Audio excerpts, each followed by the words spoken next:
grew up in Summerville, but we moved back here a little over 10 years ago, and we wanted our children to have the same kind of life experience that we had growing up, and Summerville provides that. We have a very special community. We have a very safe community, but we have a lot of things going on around us that may disrupt that.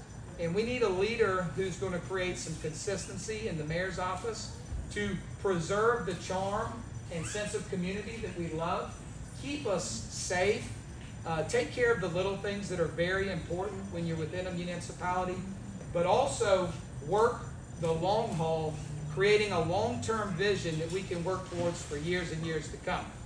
I'm committed to doing that.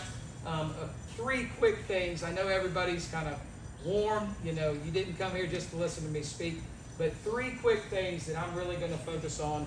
Number 1, what I hear the most from our community is a lack of infrastructure. That is multifaceted. Infrastructure from roads, from, you know, just getting in traffic, to our drainage. We have a lot of drainage improvements that we need, and also our bicycle and pedestrian safety and connectivity within town.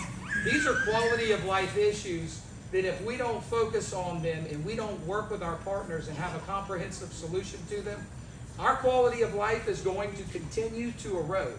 And then we're going to be managing the decline of Summerville, and I'm not going to stand for that. I want this family to have opportunities here for the long haul.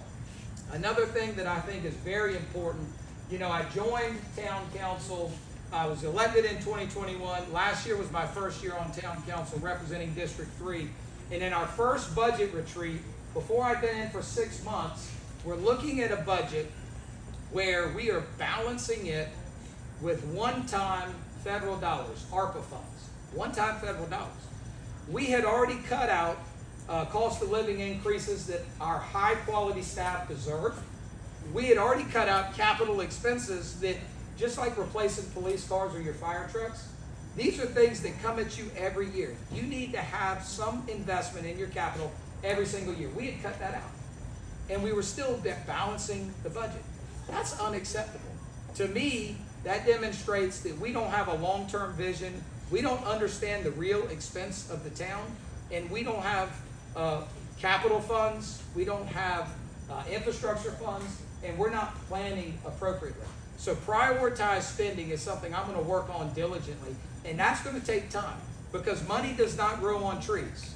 And you don't want to do knee-jerk reactions. If you look back in the history books, you can see the pattern of knee-jerk reactions within our town. And I don't think that's a reflection on our leadership necessarily, but I will say I heard a candidate a while ago with the town say you can be on the right track, but if you're not moving fast enough, you're still going to get hit by the train. Well, the train's upon us, and we're not moving fast enough, and I think we need some consistency working on that prioritized spending to get there. And then the last piece, which is vitally important, because what makes Summerville so special are the people that live in Summerville. We have a giving, caring, loving community that watches out for each other, okay?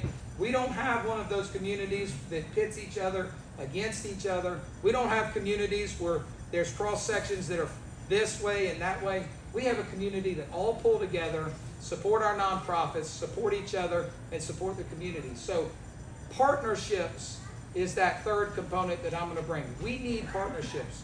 We need to work with our county council leaders. I really appreciate the county council leaders that are here. We need to work with our other town leaders, but we also need to work with folks that we're not currently working with, like Berkeley County Council. You know, I talked to Supervisor Cribb last week, and we aren't engaged in Berkeley County. However, a large cross-section of Summerville is in Berkeley County, and probably one of the largest pinch points when you think about our infrastructure is where Berlin-Myers dumps into Main Street close to I-26. If we're not working with Berkeley County, there is no way the town of Summerville is going to be able to fund something like that. So we need these partnerships. We need to be respectful with each other. I just had a conversation with the Prohaskas a second ago. My beautiful bride, Jamie, is a rock star.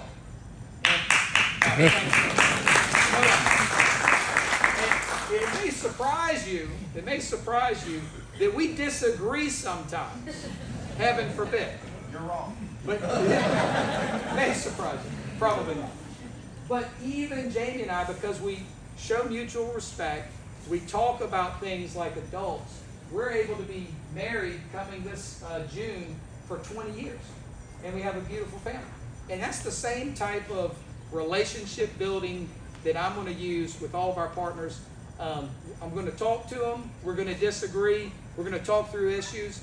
But my background as an engineer and construction manager, we have problems all the time in construction. I work on roads and bridges, rail projects, port projects. Problems are going to happen. Problems are inevitable. But we need partners to come together and work towards win-win solutions, find common ground so that we can deliver for our citizens. So those are the things I'm committed to. I really would love your vote in November. I love your feedback as well, because it takes all of us to make this town a better place for the future. So thank you, and vote for me in November. Woo!